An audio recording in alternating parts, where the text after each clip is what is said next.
Algorithm का काला चेहरा। 20वीं सदी के उत्तरार्ध में इंटरनेट को सामाजिक समता और लोकतांत्रिक चेतना का सबसे बड़ा मुक्तिदाता माना गया था। कल्पना ये भी थी कि एक रेहड़ी पटरी वाले और देश के सबसे बड़े कॉर्पोरेट अधिकारी की आवाज को डिजिटल मंचों पर बिना किसी दबाव के समान महत्व मिलेगा। पर वर्तमान दौर में सच्चाई इस कल्पना के विपरीत है। भारत में इंटरनेट अब एक ऐसा अदृश्य डिजिटल पिंजरा बन चुका है जो बैकएंड एल्गोरिदम, डाटा व एआई के जरिए एक नई सामाजिक आर्थिक वर्गीय व्यवस्था को जन्म दे रहा है। इसे हम एल्गोरिदमिक रंग भेद या डिजिटल अछूतों का निर्माण कह सकते हैं, जहां उपयोगकर्ता को बिना बताए उसकी पहुंच, रोजगार और सामाजिक हैसियत को एक गुप्त कोड से नियंत्रित किया जा रहा है।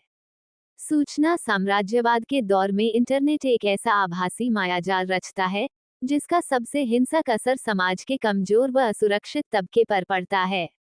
इसकी पुष्टि वैश्विक मानवाधिकार संस्थाओं के दस्तावेज भी करते हैं। एम्नेस्टी इंटरनेशनल और वैश्विक मानवाधिकार संगठनों की हालिया सुरक्षा और तकनीक रिपोर्टों के अनुसार दुनिया भर की सरकारें और सीमा सुरक्षा बल अब प्रवासियों की पात्रता तथा आयु की जांच के लिए एआई फेशियल रिकग्निशन तकनीकों को बड़े पैमाने पर लागू कर रहे हैं। रिपोर्टों के अनुसार ये एल्गोरिदम अश्वेतों, महिलाओं और प्रवासियों के प्रति पूर्वाग्रही हैं। भारतीय संदर्भ में यह एल्गोरिदमिक रंगभेद सामाजिक और भौगोलिक विभाजनों को और गहरा कर रहा है। राष्ट्रीय परिवार स्वास्थ्य सर्वेक्षण और जीएसएमई मोबाइल जेंडर गैप रिपोर्ट के अनुसार पुरुषों में इंटरनेट उपयोग दर लगभग 57% है, जबकि महिलाओं में महज 33%।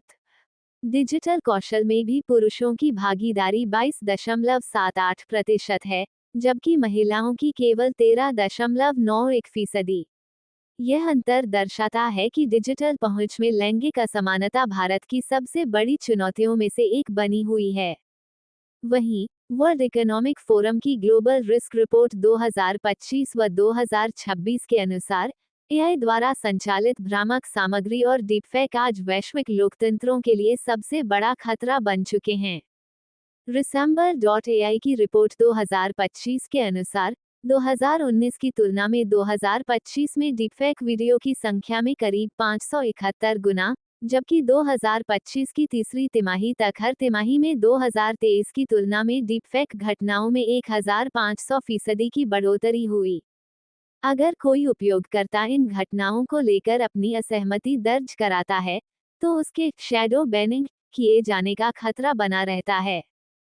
दरअसल, वर्चुअल मंचों पर वैचारिक विरोध को दबाने के लिए शैडो बैनिंग जैसी अदृश्य सेंसरशिप का सहारा लिया जाता है। इसमें उपयोगकर्ता के अकाउंट को ब्लॉक नहीं किया जाता, बल्कि उसकी पहुंच को शून्य कर दिया जाता है। उसे लगता है कि वह चर्चा का हिस्सा है, पर उसकी आवाज को एक तकनीकी पिंजरे में कैद कर दिया जाता है, जहां कोई उसे सुन ही नहीं पाता। ये सूचना साम्राज्यवाद का सबसे सूक्ष्म व हिंसक रूप है। अभिव्यक्ति को कुचलने वाली इस अदृश्य सेंसरशिप और सिलिकॉन वैली के कारण बढ़ते ध्रुवीकरण और व्यावसायिक स्वार्थों को लेकर वैश्विक संस्थाएं भी चिंतित हैं। इसलिए यूनेस्को लगातार एथिक्स ऑफ एआई पर वैश्विक नियम जारी कर रहा है। पर जब तक एआई और एल्गोरिदम के विकास में नैतिक मानदंडों और सामाजिक सुरक्षा को शामिल नहीं किया जाएगा, तब तक ये तकनीक शक्तिशाली देशों और वैश्विक कंपनियों के हितों को साधने वाली डिजिटल रंगभेद ही बनी रहेगी। इस वैश्विक विमर्श के आलोक में भारत को स्वीकार करना होगा कि कोई भी एल्गोरिदम या तकनीक कभी न्यूट्रल या निष्पक्ष नहीं होती। यदि इंटरनेट को इस अदृश्य डिजिटल पिंजरे और वैचारिक रंगभेद से मुक्त कराना है, तो भारत के digital personal data protection act जैसे विनियामक कानून नाकाफी होंगे। इसके लिए हमें तकनीकी कंपनियों के बैकएंड कोड्स की सार्वजनिक ऑडिटिंग, स्वदेशी डाटा संप्रभुता और एआई प्रणालियों में सामाजिक न्याय के अंतर्निहित सिद्धांतों को अनिवार्य रूप से लागू करना होगा। समय आ गया है कि हम तकनीक के इस उपभोगवादी और दमनकारी तंत्र के सामने मूक दर्शक या केवल उपभोक्ता बनने के बजाय एक सचेत, प्रश्नकर्ता और प्रतिरोधी डिजिटल नागरिक की भूमिका का निर्वाह करें।